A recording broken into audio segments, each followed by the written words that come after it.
출애굽기 17장입니다.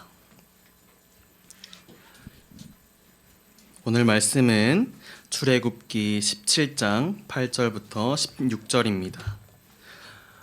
저와 성도님들 한 절씩 읽도록 하겠습니다. 그때 아말렉이 와서 이스라엘과 르비딤에서 싸우니라.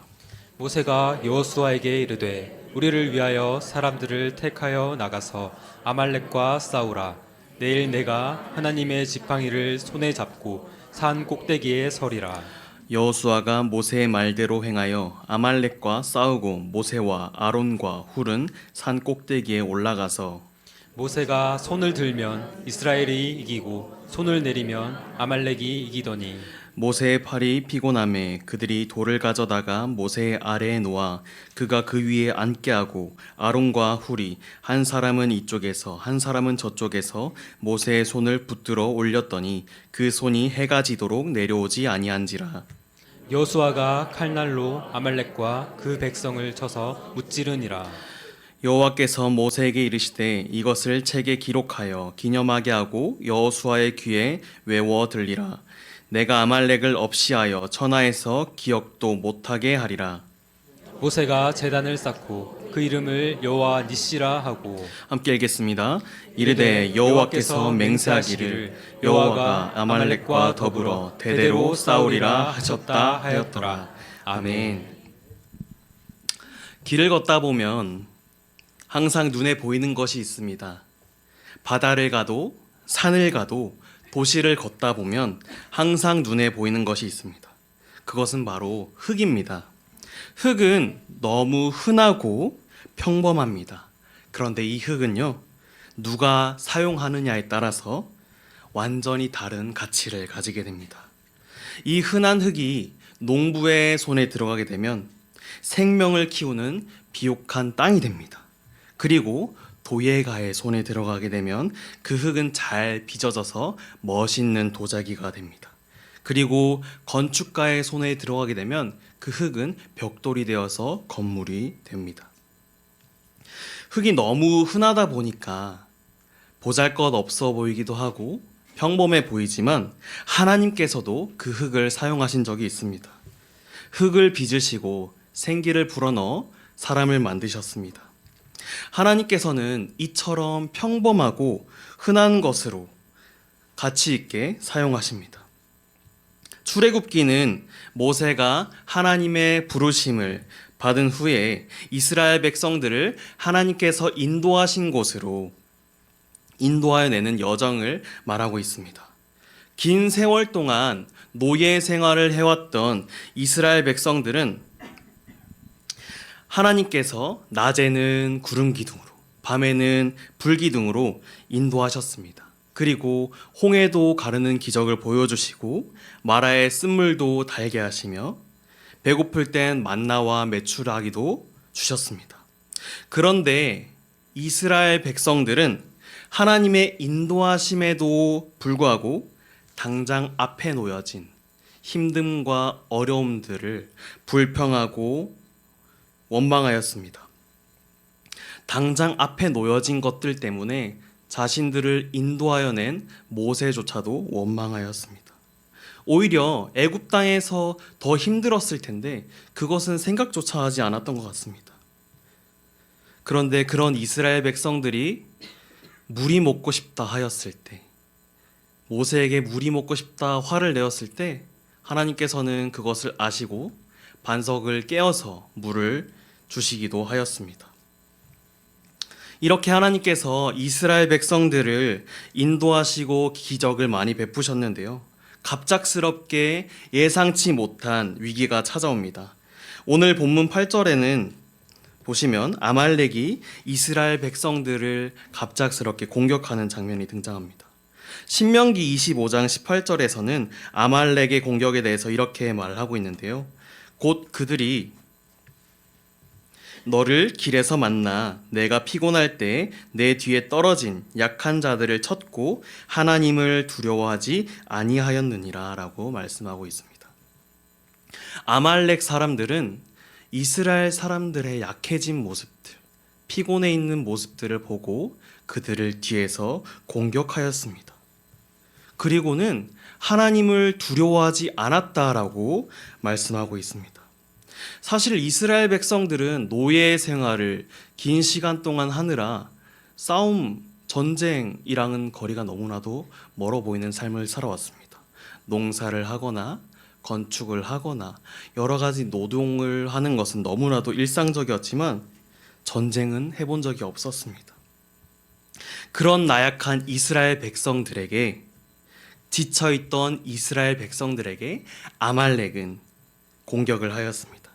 그때 모세는 여호수아를 불러서 아말렉 사람들과 싸우라고 말씀하고 있습니다.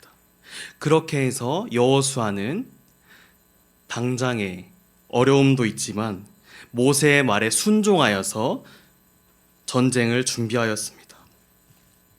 여호수아는 너무나도 갑작스러운 이 모세의 명령에도 담대한 믿음으로 순종하는 모습을 보여주었습니다. 전쟁을 해본 적도 없었지만 하나님의 사람인 모세가 말씀하였을 때 그 말씀에 토달지 않고 순종하는 모습을 보게 됩니다. 그리고는 모세가 이렇게 말합니다. 내가 하나님의 지팡이를 잡고 내일 산 꼭대기에 서겠다고 말입니다.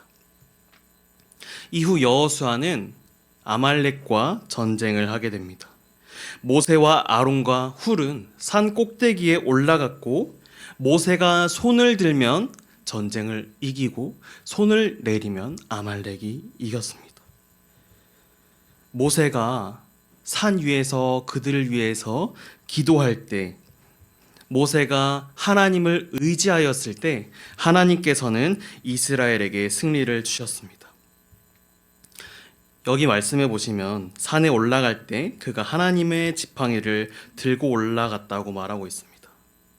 하나님께서 모세를 부르셨을 때 그는 너무나도 보잘것없던 사람이었습니다. 그리고는 지팡이를 통해서 그에게 기적을 행하셨습니다. 물을 피로 바꾸기도 하고요. 홍해를 가르기도 하고 반석에서 물을 내기도 하였습니다. 하나님의 능력은 그 지팡이를 통해서, 그 지팡이를 든 모세를 통해서 하나님께서 기적을 보여주셨습니다. 하나님께서는 바람과 불기둥, 구름 등으로 자연에 있는 것들로도 하나님의 기적을 보여주실 수도 있었는데 왜 그럼에도 지팡이를 사용하였을까요? 왜 모세라는 사람을 사용하였을까요? 그 이유는 인간의 연약함 때문이었습니다. 우리는 보이는 것들을 믿으려고 합니다. 눈에 보이지 않는 것을 믿으라고 하면 이걸 왜 믿어? 눈에 보이지도 않는데 라고 말합니다. 특히나 우리가 세상 속에서 하나님을 믿는다고 할 때 하나님이 눈에 보이지 않는데 왜 믿어? 라고 말할 것입니다. 그런 인간을 위해서 눈에 보이는 지팡이를 통해서, 눈에 보이는 기적들을 통해서 이스라엘 백성들이 믿음을 가질 수 있도록 도와주셨습니다. 그 지팡이는 하나님의 임재와 하나님의 능력을 보여주는 도구였습니다. 이스라엘 백성들은 하나님께서 행하시는 그 기적들을 보고 난 후에 하나님께서 우리와 함께 하신다라는 것을 느끼며 확신하게 되었습니다. 지팡이는 단순한 나뭇가지였지만 하나님의 손에 붙들렸을 때, 모세의 손에 들려졌을 때 하나님의 능력을 나타내는 도구로 사용되었습니다. 그러나 여기서 주목해야 할 점은 그 지팡이가 모세에게 들린 도구였다면 모세는 하나님께 붙들려 사용된 진정한 도구였다는 사실입니다. 모세는 하나님께 자신이 부족하고 연약하다는 것을 고백하며 저는 할 수 없습니다. 왜 저를 사용하시려고 하십니까? 라고 하였습니다.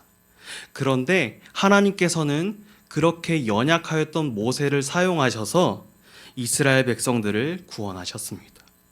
이는 모세의 연약함이 오히려 도구로서 그의 본질을 보여주는 중요한 요소였습니다. 도구는 스스로 무언가를 할 수 없습니다.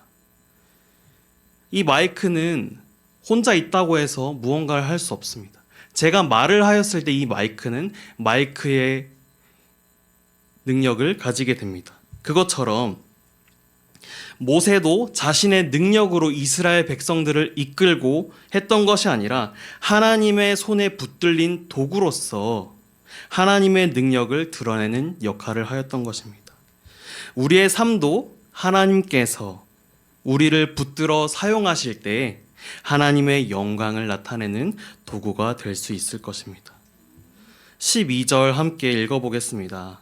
모세의 팔이 피곤함에 그들이 돌을 가져다가 모세 아래에 놓아 그가 그 위에 앉게 하고 아론과 홀이 한 사람은 이쪽에서 한 사람은 저쪽에서 모세의 손을 붙들어 올렸더니 그 손이 해가 지도록 내려오지 아니한지라. 어릴 때 자녀들이 싸우면 부모님들은 자녀에게 손을 들라고 합니다. 두 손을 들고 서 있으라고 합니다. 저도 어릴 때 되게 많이 손을 들었었는데요. 손을 들고 있다가 1분도 안 돼서 손을 내리고 싶어집니다. 왜냐하면 팔이 너무 아프기 때문에 손을 내리려고 할 때마다 저희 어머니는 손 귀에 똑바로 붙여라고 말씀을 하셨습니다. 너무나도 무서웠고 힘들었던 기억이 있는데요. 모세도 하나님의 도구로 사용되었지만 그 또한 연약한 사람이었습니다. 아무리 의지가 강할지라도 아무리 팔에 근육이 많을지라도 손을 계속해서 들고 있는 것은 무리였을 것입니다. 너무나도 아프고 힘들었을 것입니다. 모세는 또 나이도 많았고요. 너무나도 피곤했었습니다. 그런데 그런 모세가 산 위에서 지팡이를 들고 백성들을 바라보며 기도하며 손을 들고 있었을 때 손이 내려갈 때마다 이스라엘 백성들이 지려고 하는 모습들, 패배하는 모습들을 볼 때 어떤 마음을 가졌을까요? 그때 아론과 훌이 옆에 왔습니다. 모세가 힘들어하는 모습을 보고 큰 돌을 가져다가 그의 바닥에 놔두고 앉게 한 후에 모세의 양팔을 잡아서 도와주었습니다. 그들의 도움이 있었기 때문에 해가 지도록 그의 손은 내려오지 않았고 이스라엘은 승리할 수 있었습니다. 모세는 위대한 지도자이자 하나님의 도구였습니다. 그렇지만 모세가 혼자서 모든 것을 감당할 수는 없었습니다. 그때 하나님께서는 옆에 있는 동역자들을 통하여서 그를 돕게 하였고 하나님은 공동체를 사용하여서 함께 사역하도록 하셨습니다. 우리도 각자의 자리에서 최선을 다하지만 아론과 훌과 같이 서로 도와주면서 힘든 사람이 있으면 서로 도와주면서 부족한 부분들을 채워주는 하나님의 도구로 쓰임받길 소망합니다. 13절부터 16절까지 함께 읽어보겠습니다. 여호수아가 칼날로 아말렉과 그의 백성을 무찌르니라. 여호와께서 모세에게 이르시되 이것을 책에 기록하여 기념하게 하고 여호수아의 귀에 외워 들리라. 내가 아말렉을 없이하여 천하에서 기억도 못하게 하리라. 모세가 제단을 쌓고 그 이름을 여호와 니시라 하고 이르되 여호와께서 맹세하시기를 여호와가 아말렉과 더불어 대대로 싸우리라 하였더라. 아멘. 여호수아는 전쟁터에서 하나님의 도구로 쓰임 받았습니다. 전쟁 경험이 없었기에 여호수아와 이스라엘 백성들이 믿을 것은 하나님의 능력밖에 없었습니다.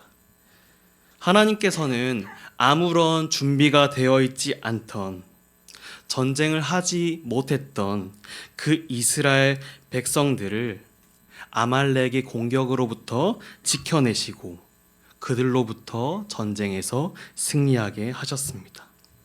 그런데 아말렉 사람들은 하나님을 두려워하지 않았습니다. 그래서 하나님의 백성들을 공격하였습니다.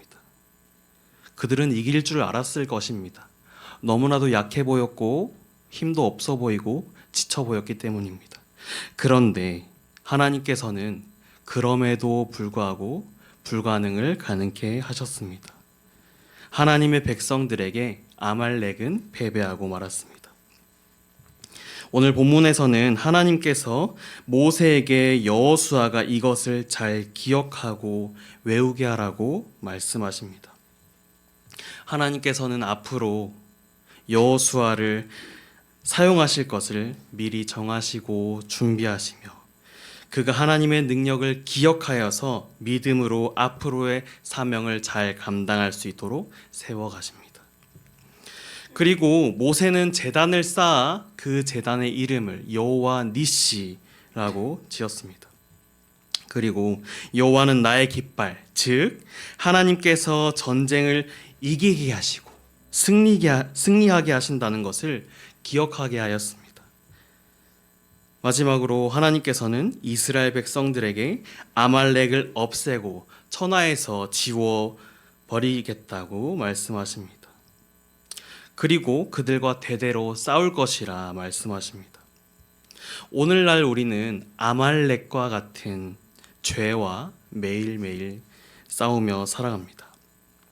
죄는 우리의 약한 모습들, 우리의 연약한 모습들을 파고들어서 우리를 공격합니다. 우리를 매일매일 넘어뜨리려 합니다. 우리는 이 싸움에서 절대로 스스로 이길 수 없습니다. 그런 우리의 모습을 알기에 하나님께서는 이 땅에 예수님을 보내주셨습니다. 그리고 예수님께서 십자가에 못 박혀 죽으심을 통해서 그가 부활하심을 통해서 우리의 죄를 깨끗이 씻어 주셨습니다. 그 부활하심을 통해서 죄와 사망의 싸움에서 승리하셨습니다. 이를 통해 대대로 그들과 싸우시겠다는 하나님의 약속을 예수님을 통해 이루어 주셨습니다. 아직도 우리는 죄와 싸우고 살아갑니다. 여전히 오늘도 지금도 죄와 싸우며 살아갑니다.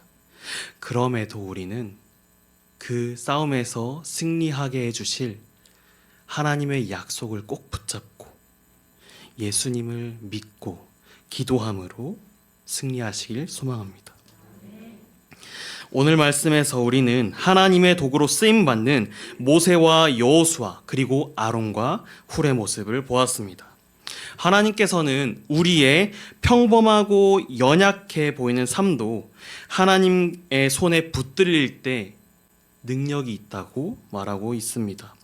아말렉은 이스라엘을 공격하였지만 하나님께서는 그 싸움에서도 승리를 주셨습니다. 우리의 삶 가운데 아직도 지금도 매일매일 죄가 아말렉처럼 우리를 공격합니다. 그러나 하나님께서 이 땅에 예수님을 보내시고 우리의 죄를 깨끗이 씻어주신 것처럼 그 죄와 사망의 권세에서 승리하게 해주신 것처럼 우리는 그것을 믿고 나아가야 합니다. 모세가 쌓은 제단의 이름처럼 여호와 니시는 여호와는 나의 깃발이라는 의미를 가집니다. 하나님께서는 우리의 싸움에 가장 앞에 계셔서 우리에게 승리를 주십니다. 우리의 삶 속에서 하나님을 따르며 살아갈 때 죄와 싸움에서 이길 것을 확신합니다. 하나님께서는 우리를 교회로 모아주셨습니다. 하나님께서는 우리의 평범한 삶도 하나님의 나라를 세워가는 귀한 도구로 사용하십니다. 여호수아가 전쟁의 자리에서 하나님의 도구로 쓰임 받았던 것처럼 모세가 기도의 자리에서 하나님의 도구로 쓰임 받았던 것처럼 아론과 훌이 모세를 돕는 자리에서 하나님의 도구로 쓰임 받았던 것처럼 우리의 평범한 일상도 우리의 삶도 사용하실 하나님의 그 뜻을 기억하며 하나님을 기대하며 살아가는 우리 모든 성도님들 다 되시길 소망합니다. 하나님께서 도구로 사용하실 때 순종함으로 나아가는 우리 모든 성도님들 되시길 소망합니다. 그 순간에 안 될 것 같은데, 질 것 같은데, 이거 절대 안 되는데 라고 부정하기보다 예 알겠습니다 라고 말할 수 있는 담대한 믿음을 가진 우리 모든 성도님들이 다 되시길 소망합니다. 그럴 때 하나님께서는 우리의 연약함을 하나님의 능력으로 채워주셔서 승리하게 하실 것을 믿습니다. 오늘 말씀을 생각하시면서 찬송가 370장 함께 찬송하도록 하겠습니다.